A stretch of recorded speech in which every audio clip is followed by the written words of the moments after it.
to another video. In today's video, I'm going to be talking with you guys about 5 ways to prevent teacher burnout. This is going to be a continuation of my I Quit Teaching series. I just was thinking about this earlier today, and I was like, you know what are some of the things that I wish I would have done earlier in my career that would have prevented my burnout in the teaching career? So I'm going to share that with you guys today. But first, if you are not subscribed to this channel, please subscribe to this channel. Please like the videos if you've watched them or disliked them. Either way is fine. Please don't forget to follow me on social media. I am _coach.joe on social media, on Instagram, and I hope you guys enjoy today's video. All right, so let's get started. Chase, like when I film videos, he's like, let me just make sure everybody knows I'm here. You know what I mean? Okay, so let me start with the story. When I first started teaching, I was 21 years old. I just graduated college, didn't have a teaching credential. I was what you call an intern in California. So instead of going through like my teaching program and being a student teacher, I was an intern. So I taught full-time my first year and went to school. And like many teachers, I think I was bright-eyed and bushy-tailed and was just like gonna save the world. And I think that's so important for the career. I also think it is why so many teachers burn out. So my first year, you guys, no joke, I was sick every weekend. And I actually wrote about this in my new teacher ebook called 10 Things My Master Teacher Didn't Tell Me. And I'll try to remember to link it down below.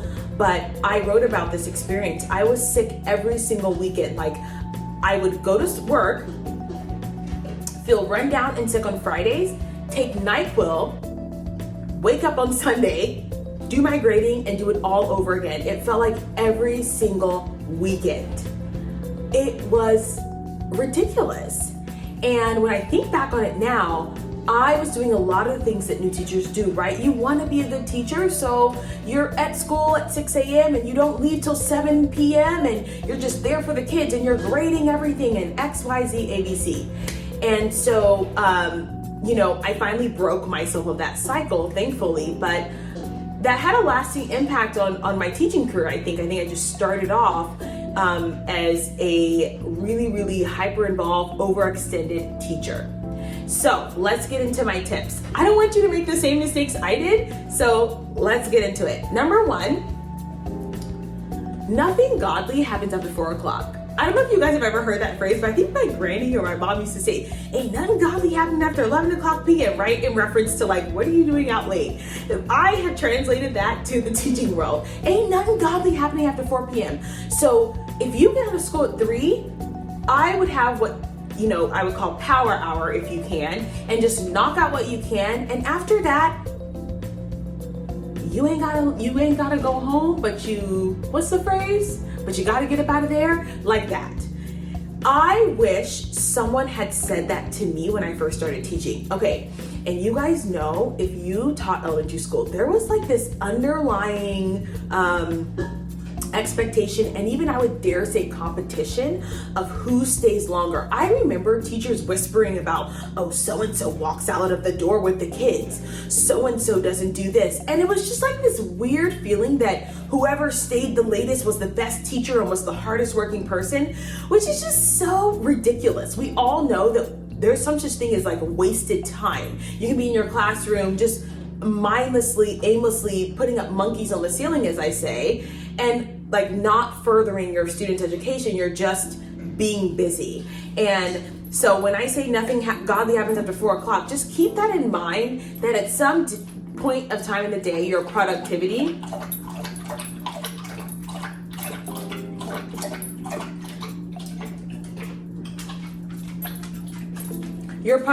runs out, okay? It will run out. So my recommendation, and this is what I started doing at the end of my teaching career, was to just be out of the school by 4:30. Like I will stay after for an hour 15 minutes. After that, I'm going home. Because there's always gonna be work to be done. Always. There's always more you can do. There's more grading, there's more this, there's more planning. And at some point, you have to just say enough is enough. Okay, so number 1, nothing godly happens after 4:30 p.m. You ain't gotta go home, but you gotta get up out of here, okay? Do not be at school all day, all right? Number 2, be married to your self-care. Okay, I told you guys that story at the beginning where I was working all day, I was getting sick on the weekends. I can tell you, I wasn't eating well. And if you're honest with yourself, you guys know in the teaching profession, there's sort of like this self-sacrificing, like, I don't eat lunch because my kids are in my room, and then I have alcohol after school, and it's almost like this glorification of an unhealthy, unbalanced lifestyle. And I think this goes back to this idea that, and I say be married to, because I was a single teacher, right? I didn't have children and I wasn't married. And again, there was this underlying expectation, or at least I felt it, that because I didn't have children and because I didn't have a husband to go home to, that I had to spend more time working. I should be the one who took on the extra tasks, because what are you doing after school? You don't have kids, you don't have a husband. I am now married to my free time, okay? I am married. Be married to your self-care, be married to your free time, okay? It doesn't have to be every day, but carve out time for you to take care of you, because no one else will, right? One thing that I wish I would have done my first year of teaching, and quite frankly, my first 5 years of teaching, is make sure that I had an hour every single day to eat well, exercise, plan my meals.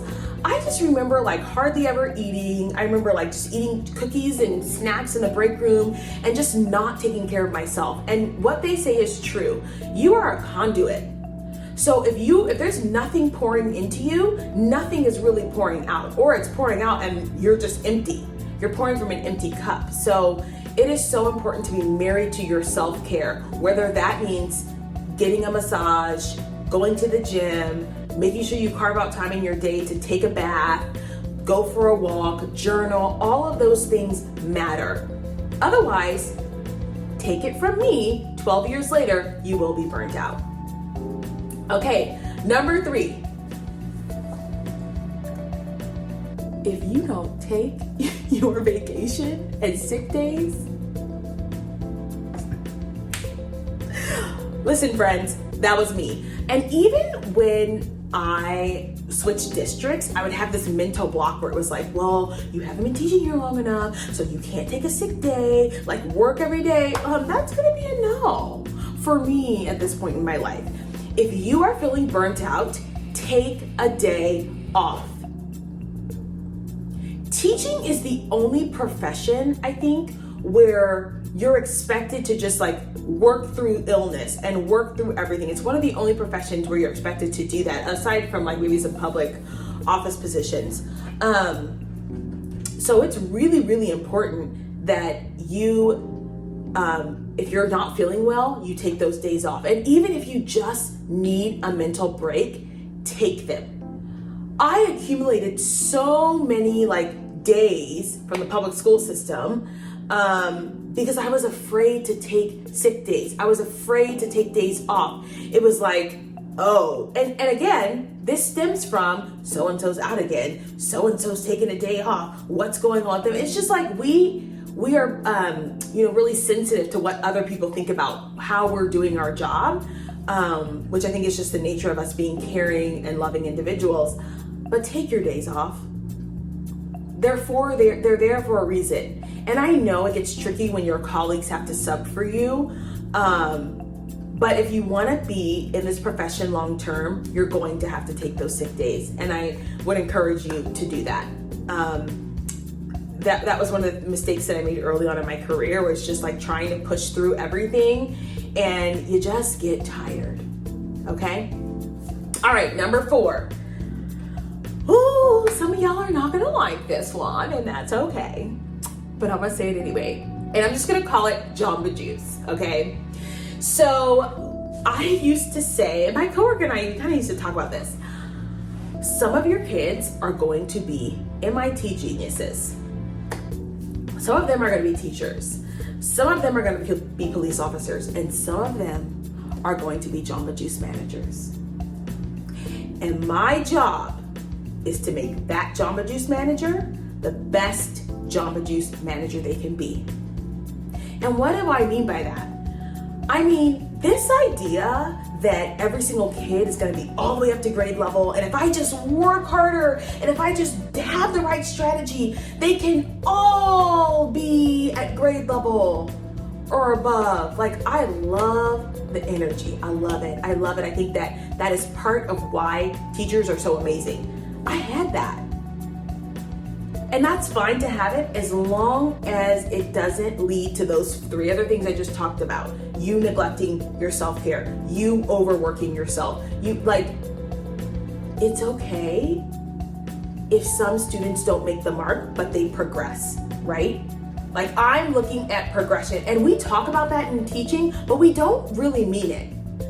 I need you to believe that from the bottom of your soul, that if my kid does better, then I'm doing a good job.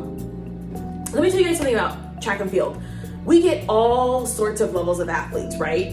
And I always say, I am not a good coach until I take a kid who runs a 16 in the 100 to run a 12, right? I'm not a good coach when my athlete who runs an 11 runs a 10.8. I'm just not. Like, that doesn't, to me, is not a measure of my ability as a coach. My measure is when I take that kid who can barely actually pick her feet up off the ground and can get down to a 12. Same thing for education. You're not going to get a world-class athlete every time, but you're going to get progression, and that has to be your standard, because otherwise you're toiling and running around and hanging yourself upside down for the children who are going to be Jamba Juice managers. And it's like, okay, can I make them the best Jamba Juice manager I can make them? Am I going to teach them responsibility, being on time, turning in that homework, communicating with me if they're sick? Those are things that matter too. And you guys know I'm no low bar kind of human being. But what I'm also not is me pretending like someone is going to go from 2nd grade reading level to 8th grade reading level in 1 year. It's almost impossible. So remember the Jamba Juice manager principle. We're not expecting, nothing from children. We're expecting progress, and good progress. The goal is that 80% of your class makes it to grade level. That's the goal. It can't be 100, because that's not real life. It's just not. If you get 100%, great. I can say that because I had a class, 97%. And boy, did I run my world upside down to do that. Would I do it again? I don't know. I don't know if it was worth it, you guys. I don't know. Okay, so that's tip number 4. Tip number 5, this is my last tip. Do not get caught in the summer school trap. And listen, I get it. I'm a teacher in California, you guys. I was a teacher in California. Boy, that rent, that mortgage is high. And I totally understand. I get it, okay? It is hard to survive without that summer school money. My actual recommendation is to do something else besides teach. I think it was so crucial for me to just get a mental break from education over the summer so that I could come back and be ready and willing and able to work again. Okay, so avoid the summer school trap. Maybe commit to 1 year on, 1 year off, 1 year on, 1 year off. You need it. And I know we don't think about it because we're like, well, I love it, it's good money. But think about the compound effect, right? The compound effect is, over time, how does this accumulate in my life? And I can tell you that it accumulates. Okay, so those are my 5 tips for teachers to prevent burnout. If this was helpful for you, please let me know in the comment section below. And if you want to grab my ebook that is 10 things my master teacher never told me, you can go ahead and do that by clicking at the link in the description box below. Don't forget to like, comment, share, and subscribe, and I'll see y'all in the next one. Bye.